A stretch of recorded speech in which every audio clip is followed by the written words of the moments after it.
Hello and back again. So we're looking at the Premier League table and it's the Premier League Predictor and we're on to the next team. We're looking at West Brom before we start. 5 minutes on the clock, 3, 2, 1, bang, and we're off. Again, a bit more challenging because they are a championship side, so trying to correlate what they achieved last season towards the season coming into a Premier League campaign is going to be tricky, but that's why we're here. So let's have a look at this. So West Brom obviously finished second, getting automatic promotion in the Championship, and they've been one of those clubs, haven't they? They've been like that.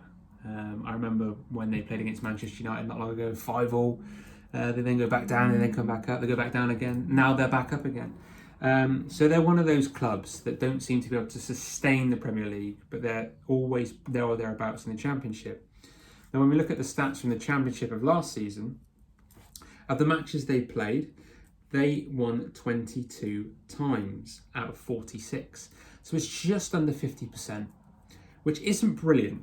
Let's be honest, let's get that right. It's not brilliant. They finished second, obviously very, very well done, but under 50% winning record isn't the best, which goes to show they haven't quite got maybe that cutting edge to win games. However, they don't lose many.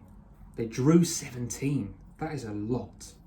You combine that with the 22, that is 39 matches out of the 46 they didn't lose a match in.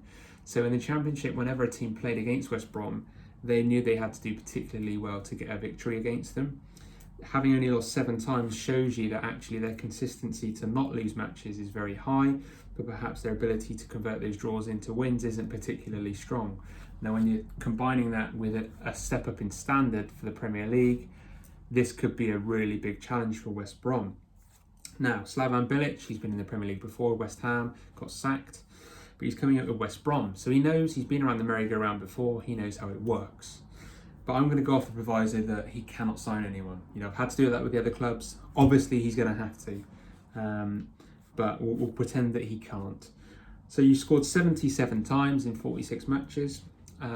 So you score a good number of goals, over 1.6 a game. You conceded 45, so it's basically a goal a game against you, isn't it? So when, again, we come to play you, or whoever comes to play you in the Championship, you go, well, if we score, chances are they might score 2. So, that's why you finish second, which goes to show there's a good consistency in that aspect of the game. Goal difference of plus 32 just says that, doesn't it? When we look at your players in more specific stats, you've got Matthias Pereira, a young player at 23. Now, obviously, he's been phenomenal. He got 8 goals, but more importantly, he got 17 assists. Now, I think that's really important.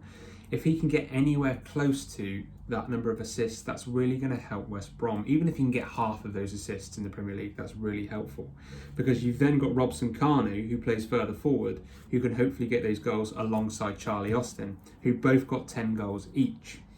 Now, you've also got Diangana, who's a 21-year-old midfielder, 8 goals and 6 assists, so he's very young. However, that might go against him in the Premier League because obviously he hasn't experienced it before, completely different level. But what is positive about this team is there are a lot of goals spread amongst them. The downside is the consistency of how many times their players have played during the season. It's only their goalkeeper, Sam Johnston, that has played every match, with Jake Livermore playing 1 less. So there's only 2 players there that you can consistently rely on every week to be starting in your team. This is the reason why I think you are particularly going to struggle.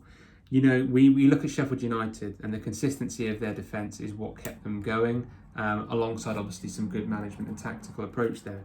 But the fact that you've got players in and out, making appearances, not making appearances, that inconsistency is going to breed, players that are unsure of their positions, and maybe those relationships won't kind of integrate or work as well as they can do. And in the Premier League, you lose 1, you lose 2, you lose 3, that can quickly turn into 10 or 12, and you've got a bit of a problem.